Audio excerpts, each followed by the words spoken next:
Good morning. Good morning. Welcome to the Unitarian Universalist Church of Arlington. We are an intentionally welcoming congregation, open to people of all backgrounds, races, genders, sexual orientations, and abilities. At UUCA, we encourage people to come for community, find inspiration, and live with purpose together. My name is Burke Kapler. I'm a member of the Board of Trustees and also its chair. Today is Sunday, December 11th, and whether this is your first time worshiping with us or this is your regular Sunday routine, we're glad you're here. In today's sermon, Reverend Amanda is going to be talking about why we look at the stars. This is a funny coincidence because one of my personal favorite things to do during the Christmas holidays is to go out on Christmas Eve and just look at the stars. Unlike the original occasion, I usually don't see an extra, abnormally bright one, but it's special for me to take a moment amid all the holiday hustle and bustle to just pause and look and listen. If you give it a try, I think you'll be surprised by how quiet the world can be. The composer of Silent Night was definitely on to something. But before that can happen, we have a lot of the hustle and bustle too. After all, there are only 13 shopping days left until Christmas.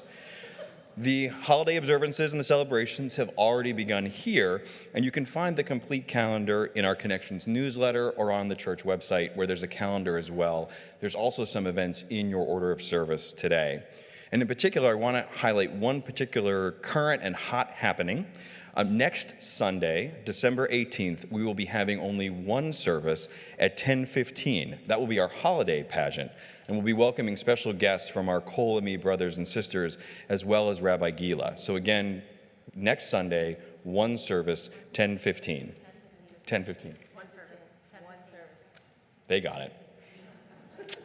Then following that service at 10:15, we'll have some holiday craft time as well.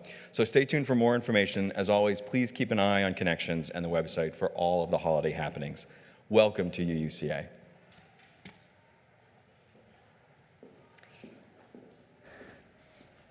Burke, thank you so much for that welcome. I want to invite you now to welcome each other. Turn and say hello to someone you did not come in with, or even someone you did come in with. Good morning, that's right. Good morning. Good morning, good morning. Good morning to you.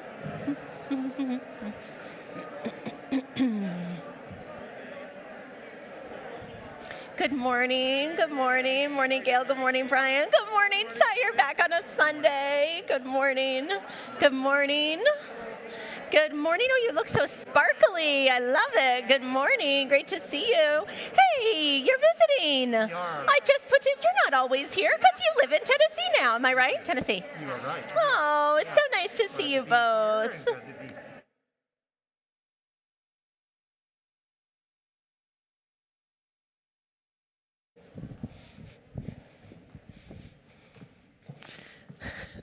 She's coming. Here we go.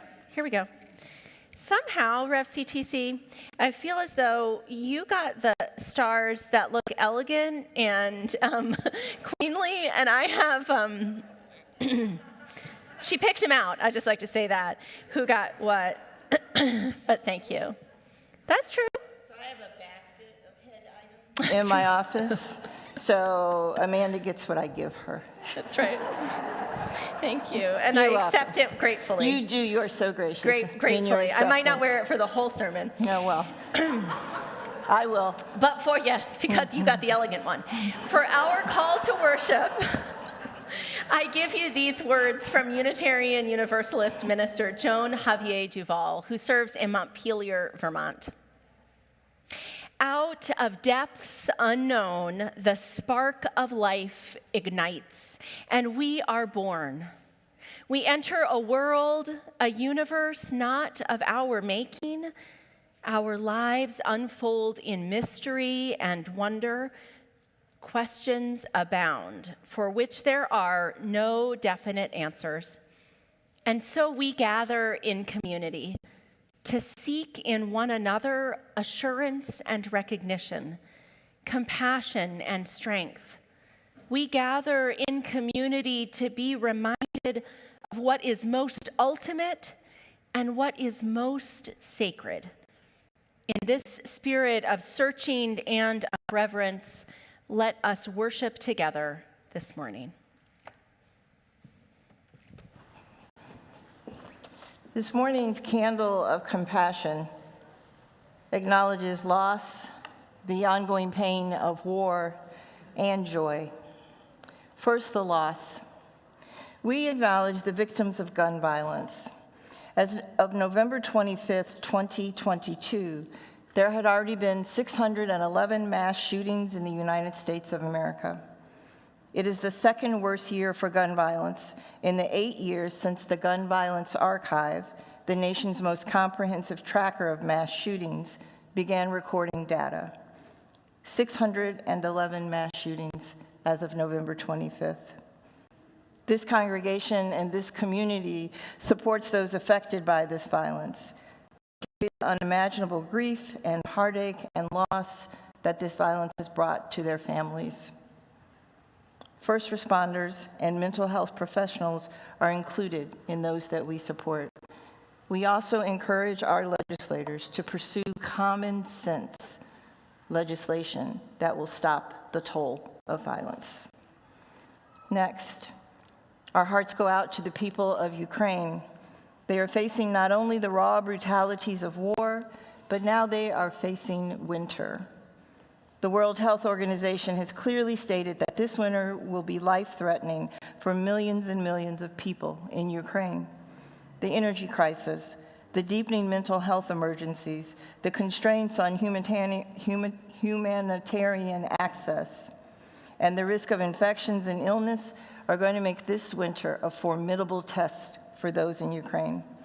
Put simply, this winter is going to be about survival for the Ukrainian people.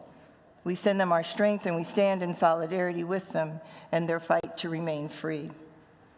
Lastly, I do want to light this candle with two pieces of sparkling joy. The first, the House voted and passed legislation that protects same-sex and interracial marriages.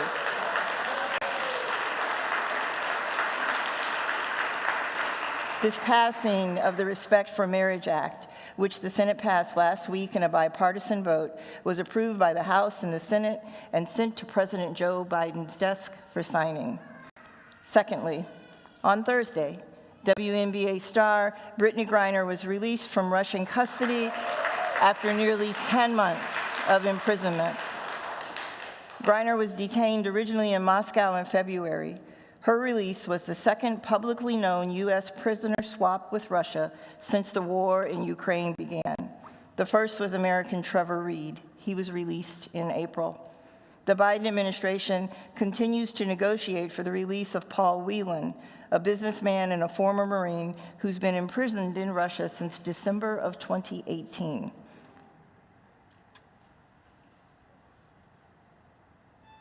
We hold his family in our hearts. Messages from the Whelan family supported Brittney's release, but their hearts are breaking that their loved one is still imprisoned in Russia. So we light this candle, hoping that its clear, bright, warm flame sends our love and our compassion to the world.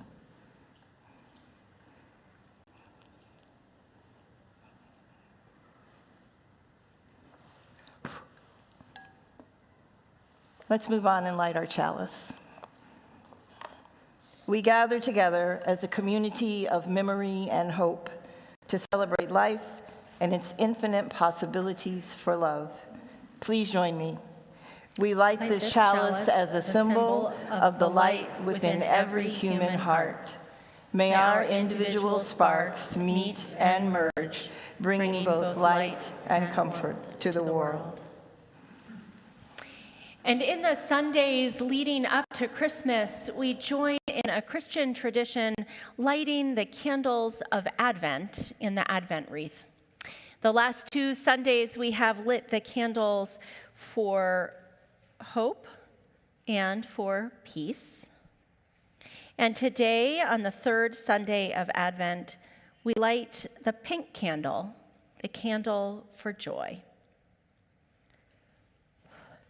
Each Sunday, we sing a response as we look east and await the coming of Christmas.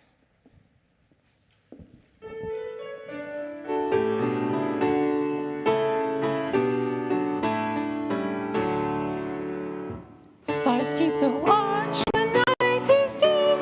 One more light the ball shall brim. Bright as the sun and moon together. Dim as the sun and moon together. People look east and sing today. Love, the star is on the way. Love, the star is on the way. Love the star. Love the is star. on Oh, are you the giving me the? Oh, isn't she way. so nice? I am nice. Oh, Oh, you look very I elegant. feel bad for me. I want to invite any of my smaller friends. If you would like to join me on the chancel, you are welcome to come on up. You may bring your grown-up with you if you'd like, or you may leave your grown-up at the pew, or you may stay at the pew, whatever. Whatever sounds right to you, come on up. Hello, welcome. We don't have any pictures today, so it doesn't really matter where you are that you can see, but I love to have you up with me because guess what we're talking about upstairs with the grown-ups today? This would give you a clue, and what Rev CTC has on will give you a clue. What do you think? Yes. Talking about Christmas? Talking about Christmas. We are going to mention Christmas, yes? Stars. Talking about star. You have a starry jacket on, don't you? Yes. We are going to be talking about stars today. Now, where do you usually see stars? If you want to see stars, where do you look? What do you think? Yeah, you, right here, yeah. In the sky, and over here I'm hearing in the darkness, at nighttime. Yes, what do you want to add? In the sky. So in the sky, in the darkness at nighttime, you can look up and see stars. We could even imagine that we were looking up right now and that here on the ceiling of our sanctuary, we could imagine it were like the night sky and all these lamps were different stars, right? We could pretend that. So we're going to be talking about stars and the night sky and maybe a little bit about planets. I wonder what you know about the planets. Does anyone know something about planets? Yes. Why? They fly. They're in the air. They're in space. Yes. Mm-hmm. Circle the sun. They circle the sun. Yes. Do you want to say one more thing about planets? Yes. Some planets are made out of gas. That is also accurate. Did you have something to add about planets? Yes, you. Mm-hmm. No. Okay. Some planets are made out of gas and they circle the sun. Yes. There is a mystery ninth planet that is not Pluto. There is a mystery ninth planet that is not Pluto. We know a lot about planets on the chancel today. So we do know a lot about planets, but humans haven't always known that much about planets, right? And there was a time when people thought not that the planets circle the sun the way we know now, but they thought that the Earth, our planet, was in the center of everything else. Everything else went around the Earth. It was wrong, but they didn't know that at the time. And they thought that the stars, they thought there was a glass ball all around the Earth, and the stars were holes in the glass ball, and that you could see light coming through. So they had a different understanding, and people started studying it and looking through telescopes and trying to figure it all out. And a man named Copernicus, he figured out after watching the stars and the planets and the sun, which is a star, right? It's the star closest to us, and the moon, he figured out what we know now, which is that planets move around the sun and that the Earth is not in the center of the system, right? And that the Earth's not flat, right? Yes, relatedly, yep. So he figured that out, but at the time, people were scared of that new idea, and especially people in the established church were scared of it, and Copernicus got in a lot of trouble for having this new idea, which we now know was right. Saying he's getting in trouble for being right. it's like saying he's getting in trouble for being right or getting in trouble for thinking and wondering and having questions. Now, I really appreciate how you think that that seems very silly, because the truth is, right, in this church, we know that asking questions is actually part of what it means to be human, right? To learn new things and to study them. And Unitarians knew that hundreds of years ago. So here is where Copernicus's story connects with Unitarian story, which is Unitarians were like our church, but long, long ago in Europe, in a country then called Transylvania. There was a church in Transylvania where, like many of the Unitarian churches, the ceiling of their sanctuary was painted with flowers and leaves and forests, all of these beautiful things, right? Now, the Unitarians in Transylvania, those hundreds of years ago, they knew something about believing something new about the world that other people didn't like, just the way Copernicus knew about that, because they said that God was one and that we were connected all to each other, and that was something that other people didn't like, and they got in trouble for it, just the way Copernicus got in trouble. So here's a cool thing I learned about this Unitarian church in Transylvania. Up at the ceiling of their sanctuary, along with the flowers and the vines, what do you think they painted in the ceiling of their sanctuary? Does anyone have a guess? What do you think? The sun. The sun? Yes. What else with the sun do you think? Big question mark. Oh, I love it. A big question mark. That would be a great one. They painted the model that Copernicus was saying was how the universe worked, the sun and all of the planets around it. Imagine right there in their church, they took the risk to paint this new way of understanding the universe that put not us at the center of it, but us revolving around the sun, our star. And that was part of what they believed and what we believe in our church now, that church and life is about learning and questioning and sometimes changing our mind when we learn new things and figuring it out together, and that you never get in trouble for asking a question and wondering, right? That's what we do together at church. And that's what you're going to do in your classes now. So I thank you for all your knowledge about planets and for being with us. And I invite us to sing our children on their way to their classes this morning. Thank you.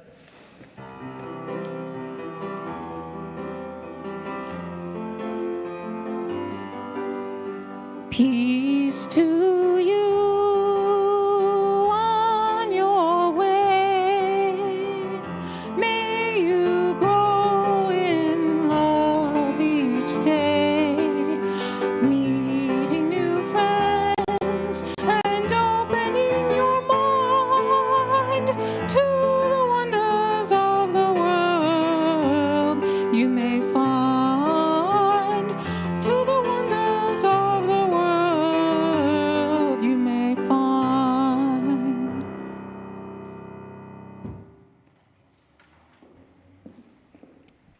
Thank you so much, Jason and Cindy, for singing our children on their way, full of wonder. I want to invite you into a moment of wonder now, a moment of prayer and meditation. I heard once that prayer is just opening your heart a little bigger. So I invite you to settle into your seat. Close your eyes if that's comfortable, or soften your gaze. Take a breath. Let it out. Ground yourself. And open your heart a little bigger. Open your heart to the people in this room. Just imagine them in your mind's eye around you with their own cares and worries, and open your heart to be among them.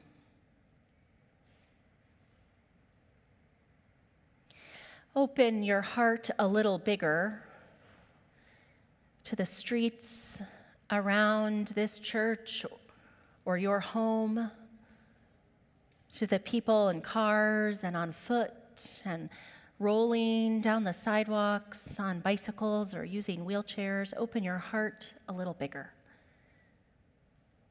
to connect with them.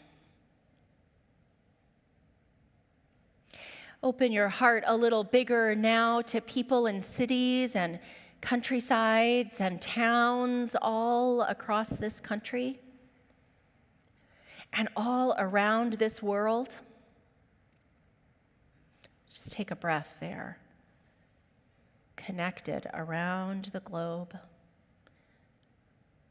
Places where the stars are out at night.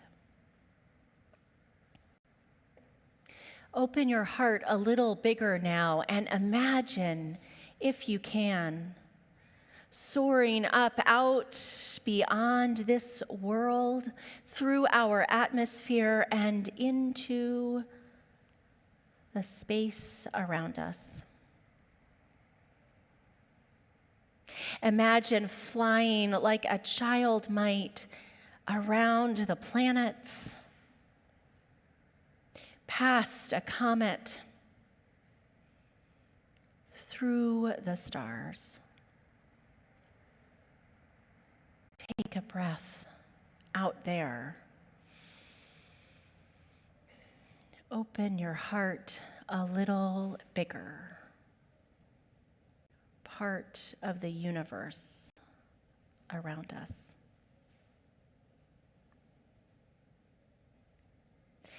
And now, as you take a breath, come back on in, down through the atmosphere and into this place, in this moment, with your heart a little bigger, connected to the spirit of life within and beyond.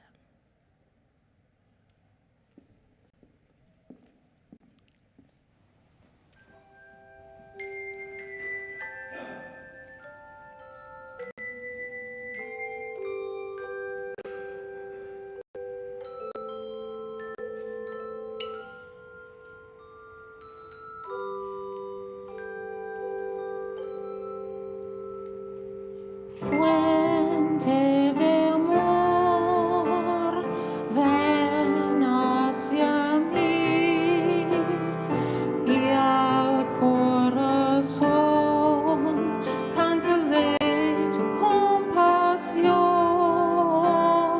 Sopla volar, sube en la mar, hasta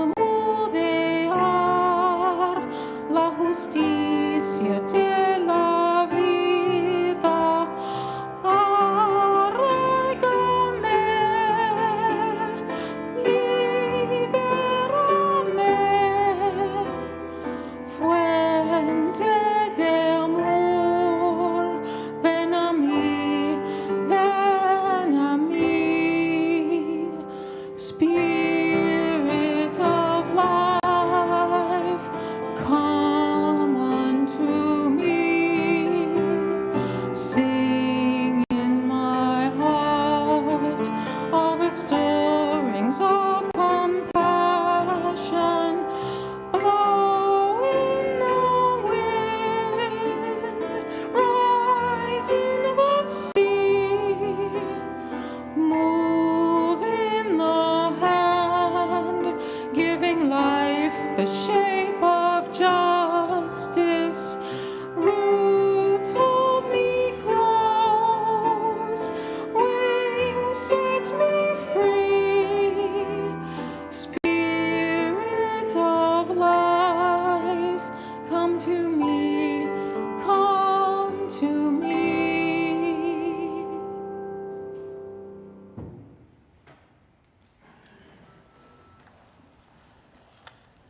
We are blessed with music in this community. Thank you so much. That was beautiful. This is a community that gives. We give of our time, we give of our talent, we give of our treasure. We give back to make the world a better place than we find it. In this month of December, our Share the Plate recipient is AFAC, AFAC, the Arlington Food Assistance Center. This is Arlington's primary food support provider to low-income individuals and families. There are centers all around the county providing staples and protein products to all of those who are in need. UUCA volunteers are boots on the ground with this organization. They are there stocking the shelves, they help distribute food to AFAC clients, and they also serve between 100 and 200 Arlington families each and every month. They are also assisting with food drives and direct distribution to folks in need. Please know that the offering is divided. 70% of it goes directly to AFAC, our Share the Plate recipient. 30% of the offering comes back into the coffers of this community to help us continue doing good work in the world. We want to make giving very simple for you. If you go to www.ucaba.org, did I get it right? uucaba.org. There is a button there that if you click it, it'll tell you all the ways you can give us money electronically. You can also write a check, just put Share the Plate on the memo line, or of course, you can give us your cold hard cash and coins. We will take that too. Please give as generously as possible, particularly in this time of year. People need the assistance of AFAC. Will the ushers please collect an offering?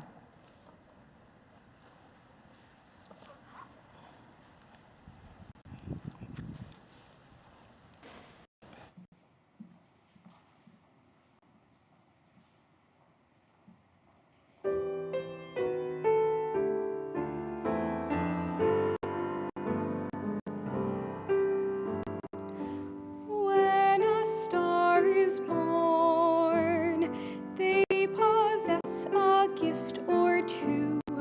One of them is this: they have the power to make a wish come true. When you wish upon a star, makes no difference who you are. Anything your heart desires will come to you. If your heart is in your dreams, no request is too extreme. When you wish upon a star as dreamers do, fate is kind. She brings to those who love the sweet fulfillment of the earth's longing. Like a bolt out of the blue, focus and sees you through. When you wish upon a star, your dreams come true. When you wish upon a star, makes no difference who you are. Anything your heart desires will come to you. If your heart is in your dreams, no request is too extreme. When you wish upon a star as dreamers do, fate is kind. She brings to those who love the sweet fulfillment of their secret longing. Like a bolt out of the blue, fate steps in and sees you through. When you wish upon a star, your dreams come true.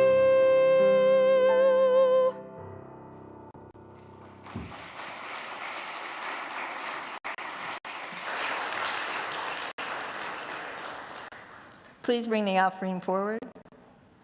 As I said before, this is a community that gives. We dig deep and we spread what we can out into the world.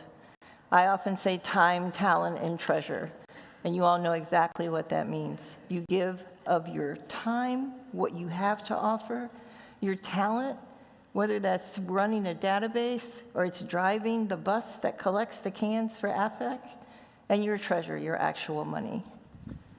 We are lucky, thank you, that there are different ways, we can give.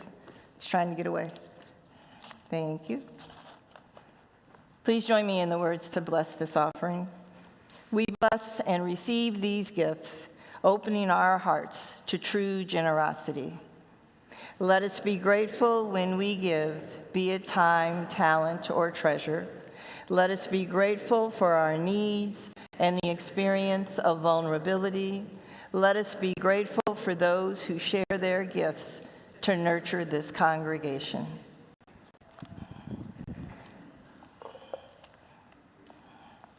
Thank you.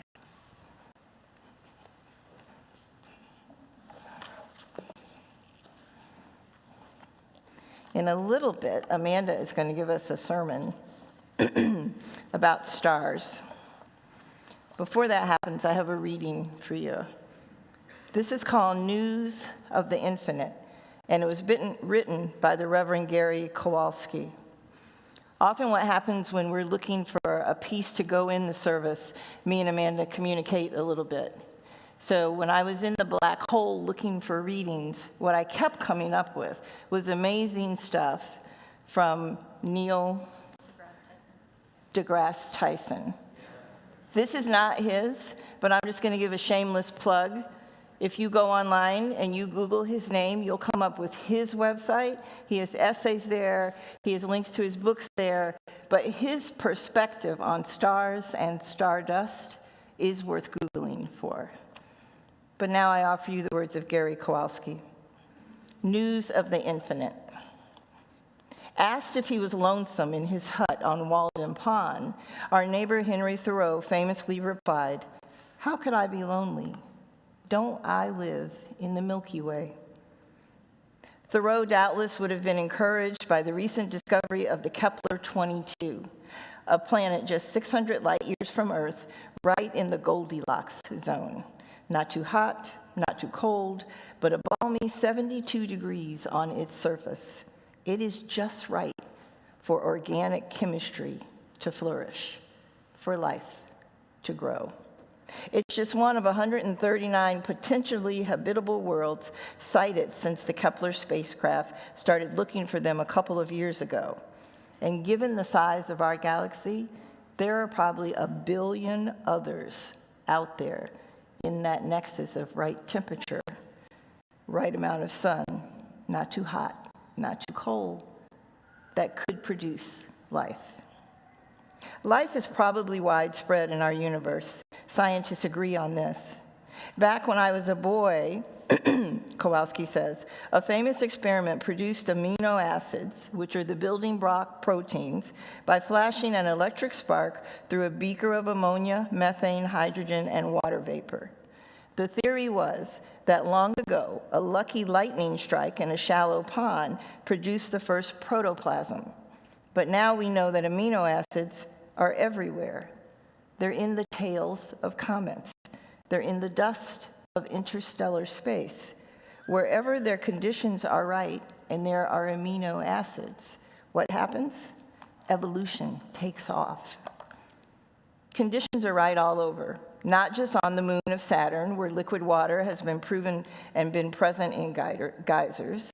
Many agree that the cosmos appears suited to life right down to the fundamental constants that govern gravity and allow stars and planets to form at all. Of course, that doesn't mean the universe was totally designed for beings like us, but it does put a new twist on an old legend, like the Christmas star. Does it really matter whether a nova appeared over Bethlehem all those years ago?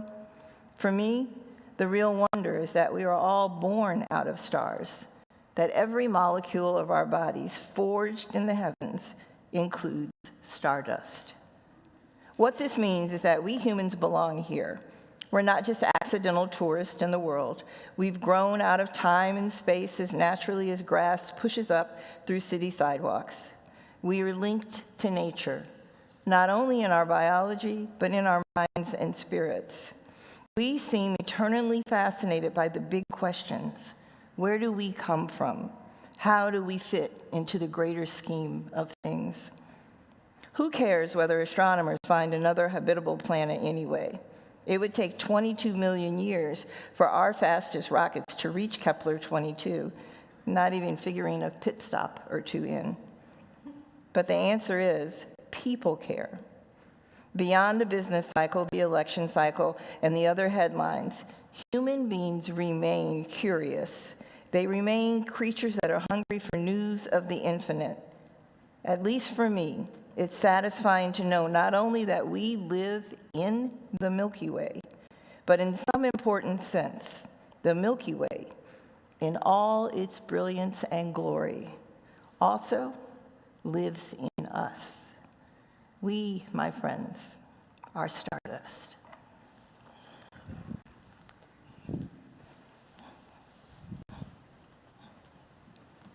For hymn number 297, I suggest that you follow along in your order of service instead of your gray hymnal, because we're not going to sing the tune that's written in the gray hymnal. You'll recognize this tune once we get started.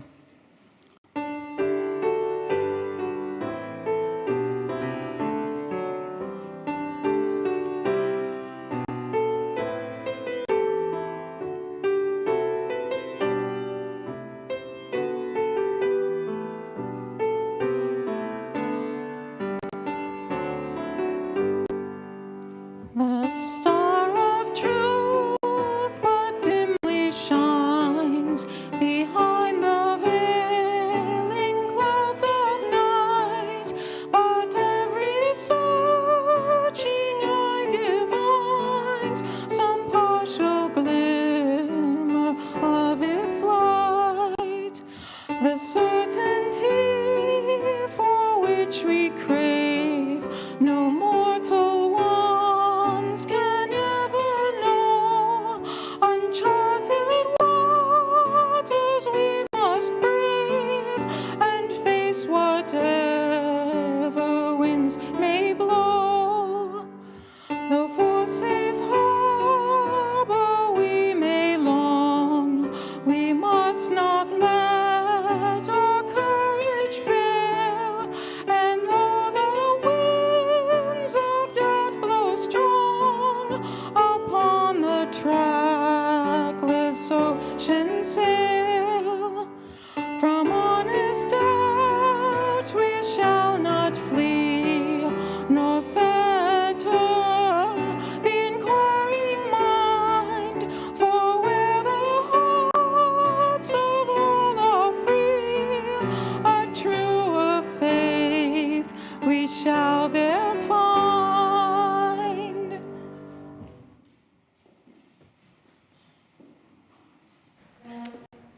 Thank you so much, Jason and Cindy, our song leader, and thank you to Celeste for the beautiful Wish Upon a Star song earlier today. I suspect that you may not have heard that hymn before. Anyone?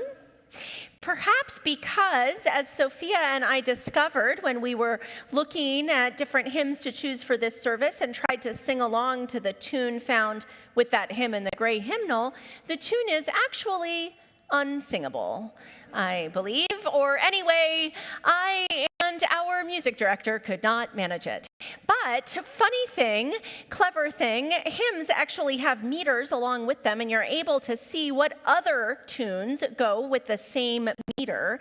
And so Sophia cleverly translated things over so that we could sing it along with that indeed well-known hymn tune of Old Wally Wally, right? You might not know the name of the hymn tune, but perhaps you know the tune. And I'm so glad, because the words of this hymn, to me, speak so much to what we're talking about today. The search for truth, the inquiring mind, and the stars in the sky. So travel back with me in time, not back into star time, but back into my own history. Perhaps some of you know that I was a religious studies major in college, which was a lot of history classes, American religious history and world religious history. Actually, interestingly, very few what they called thought classes. That was philosophy or theology. They didn't really care much about that. So lots of history, and I loved it. I loved religious studies, but I was, like many folks in college, required to take classes as well in other subjects in order to graduate. And so among those, I chose to take an astronomy class. I, like perhaps many of you, had looked up into the sky and wondered how we were all connected and what was out there, and I figured an astronomy class was a good way to find out. We do all look up into the sky sometimes, don't we? I love the line from Thoreau that began the reading that Rev CTC shared with us. How can I be lonely? Don't I live in the Milky Way? There is nothing quite like stars filling the night sky to make us feel simultaneously tiny and also connected to all that is, tiny and significant at the very same moment. Carl Sagan told us the nitrogen in our DNA, the calcium in our teeth, the iron in our blood, the carbon in our apple pies were made in the interiors of collapsing stars. We are made of star stuff. And Neil deGrasse Tyson rephrased those words of his mentors to tell us, we are chemically connected to all molecules on Earth, and we are atomically connected to all atoms in the universe. We are not figuratively, but literally stardust. We are star stuff, stardust.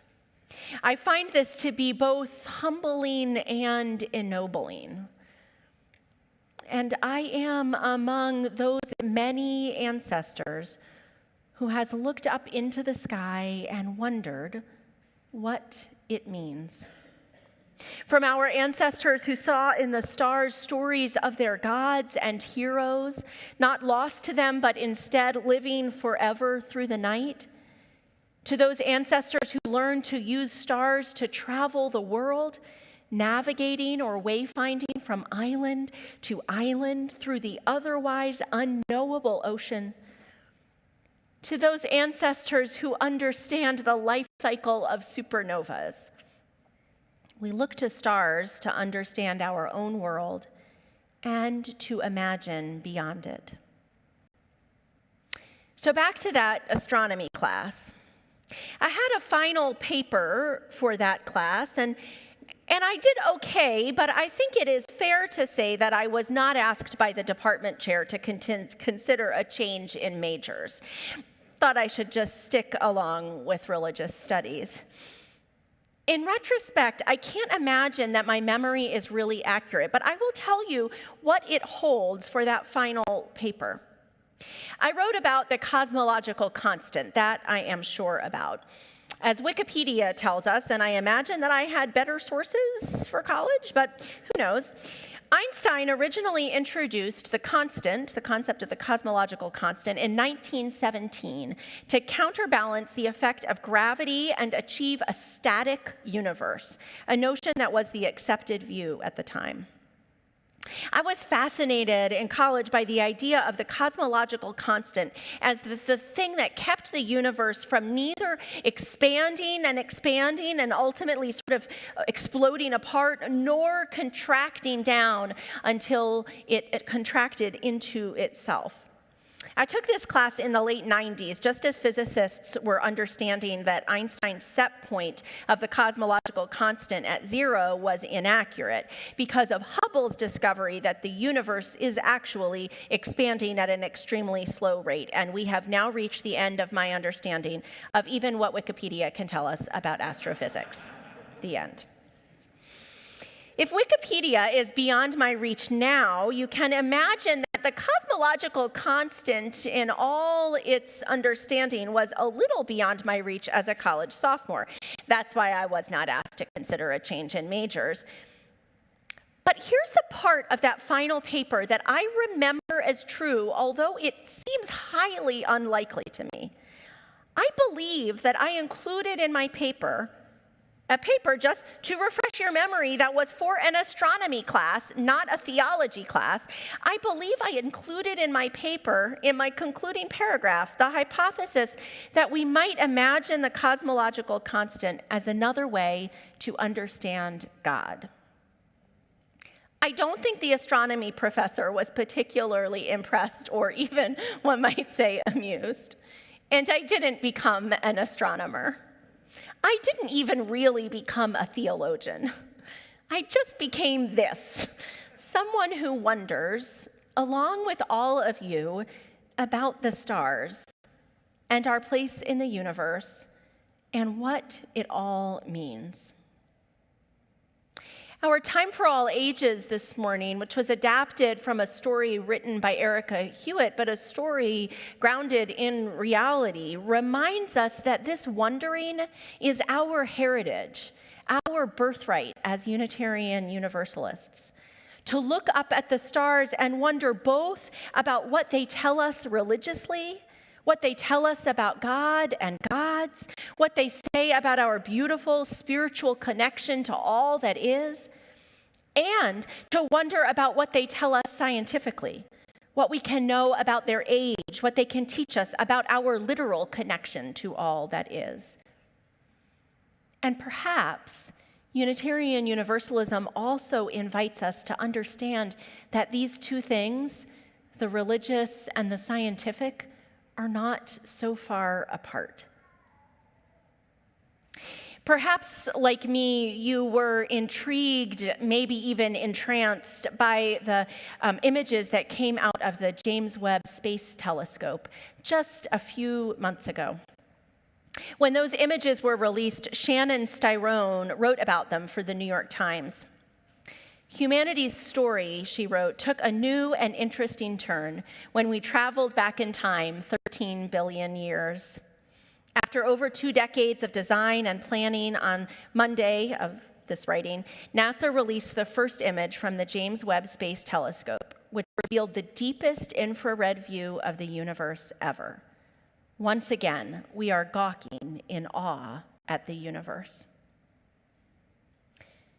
For a sense of scale, Styrone writes, if you could hold a grain of sand at arm's length up to the sky, that speck is the size of the view captured by the telescope images.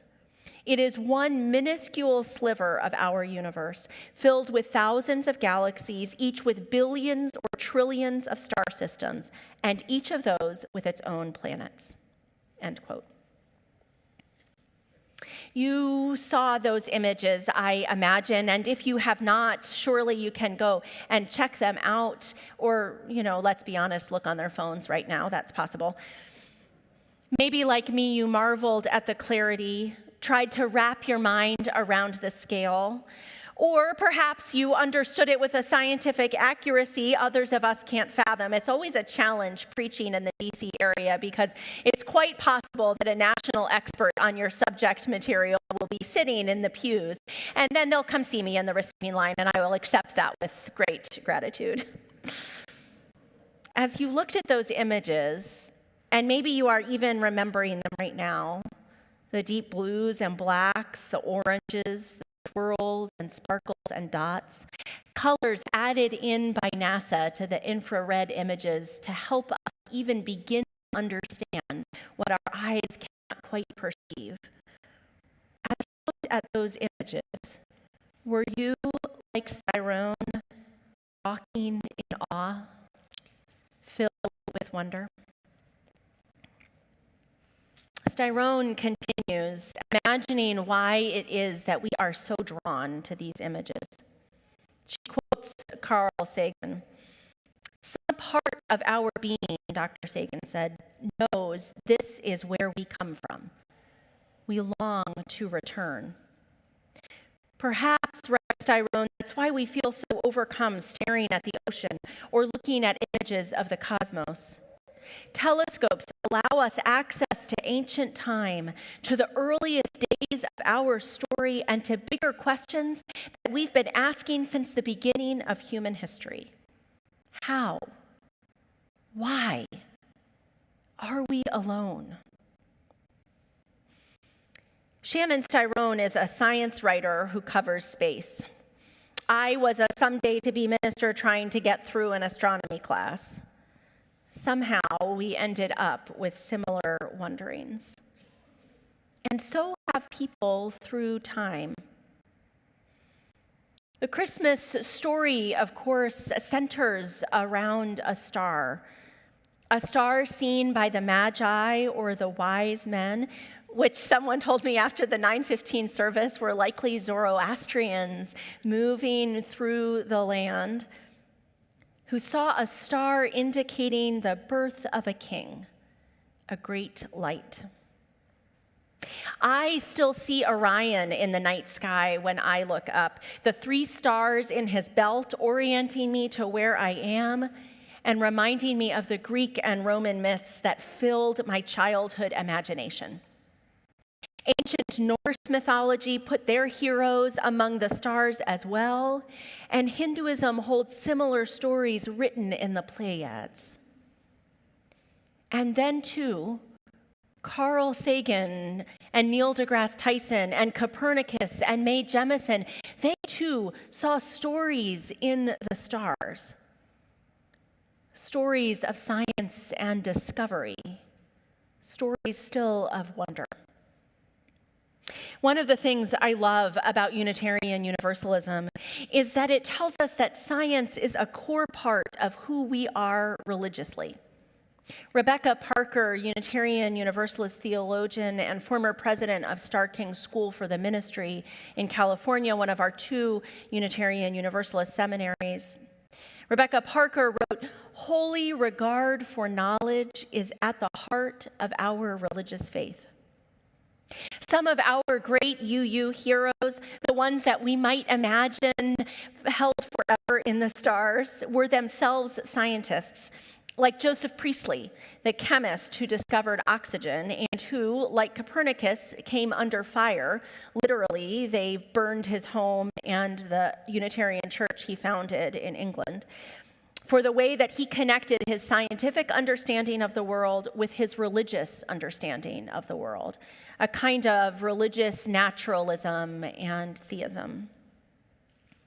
In the weeks after the Webb telescopic images were first released, Unitarian Universalist ministers I know posted the images on Facebook, finding metaphor in the dancing galaxies, the way the stars leaned in toward each other, somehow drawn together as if in community. And there is plenty of metaphor to be found in those images and in the night sky, plenty of stories. But there is also wonder unconnected to story, or perhaps connected instead to the always unfolding scientific story. Wonder in the learned realities of how our universe is constructed, what birth and death is like among the stars.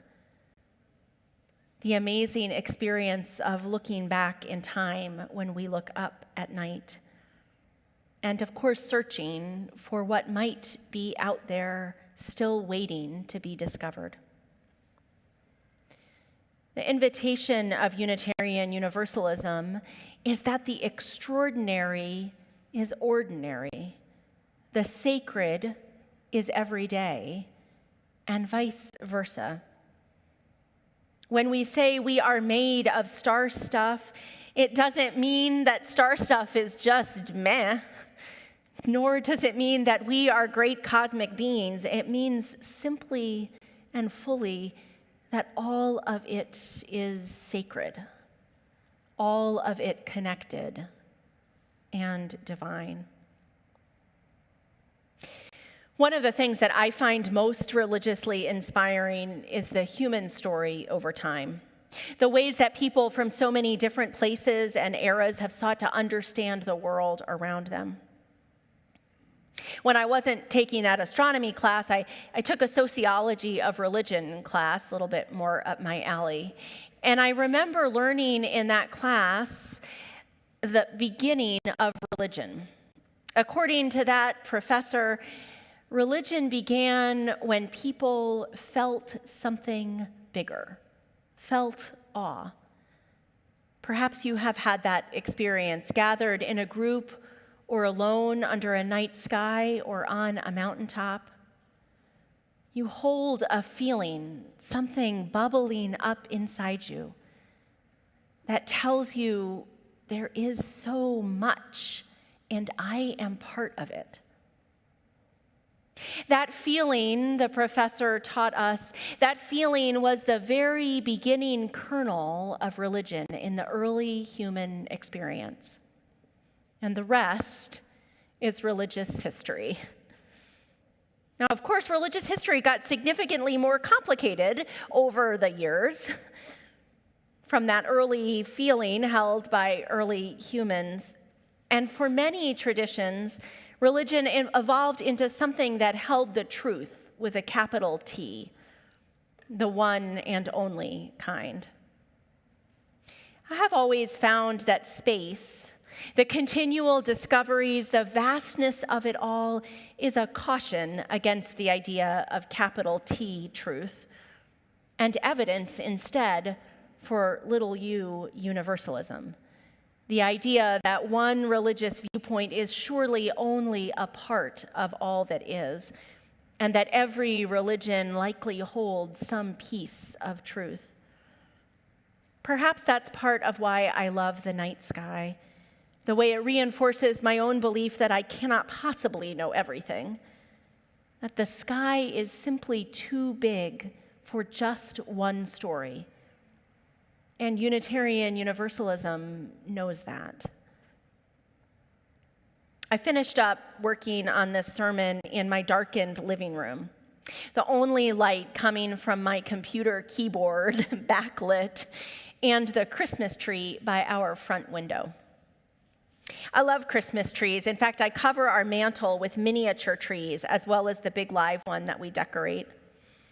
I think in part it's because Christmas trees themselves are such a mishmash of traditions, from pagan worship of trees through the Germanic 16th century tradition of a decorated tree or even a stack of wood in your home, to the tree that Reverend Charles Fallon, a Unitarian minister and abolitionist, introduced to America in the 19th century. Trees pull together these traditions over time, and then they're lit up like stars. Our Christmas tree at home has a star on the top, and it just seems fitting that both of them, tree and star, have held layers of meaning over the years, and that together they root us to the earth and invite us to look up to the skies. When I look into those skies, I see back in time, not just because of the stars themselves, but because of all the meanings they have held for people, and forward into time to what we have yet to discover. And I feel such gratitude for this tradition that welcomes the stories and the discoveries, that paints the truth as we learn it right into the structures of our faith. I close then with words from Unitarian Universalist minister Jay Wallen. When I look up into the night sky, I am in awe of all that is. There in a faraway galaxy, a star has died, yet it is still bright for my eyes to see and make a wish upon. When I walk in the ocean, I feel the waves rush across my feet, and I feel a certain peace with the world. I peer out into the endless horizon, knowing they came from a place beyond where I can see. When I sit around the fire, I feel its warmth enter me without ever touching me, and I feel safe from the unknown. Wherever I am, I take in a breath and I know I am in the present moment. All of these wonders that move us and make us feel alive and make us dream and make us wonder, let us protect them so that my children, our children, everyone's children, for generations upon generation, will also have the chance to look beyond the horizon and marvel at the wonder of existence and continue to be nourished by our home, the earth. I invite you now to rise in body or in spirit and sing the anthem of our earth home, traveling through the starry seas, Blue Boat Home. Thank you. I know, me too. Though below me I feel no motion, standing on these mountains and plains, far away from the rolling ocean, still my dry land heart can say, I've been sailing all my life now, never harbor nor port have I known. The wide universe is the ocean I travel, and the earth is my blue boat home. Sun, my sail, and moon, my rudder, as I ply the starry sea, leaning over the edge in wonder, casting questions into the deep, drifting here with my ship's companions, all we kindred pilgrim souls, making our way by the light of the heavens and the beautiful blue boat home. I give thanks to the waves upholding me, hail the great winds urging me on, greet the infinite sea before me, sing the sky my sailor's song. I was born upon the fathoms, never harbor nor port have I known. The wide universe is the ocean I travel, and the earth is my blue boat home.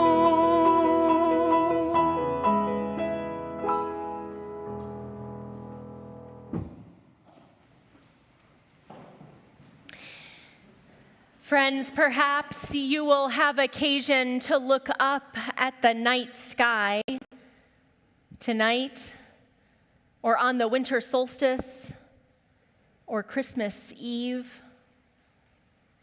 Perhaps you will have occasion to look up at the stars, and I hope you see in them stories. The stories of your childhood, the stories our ancestors told. I hope you see in them wonder and telescopic images and all that yet may be known. And as you look up at those stars, I hope you feel yourself made of stardust and at home. May it be so.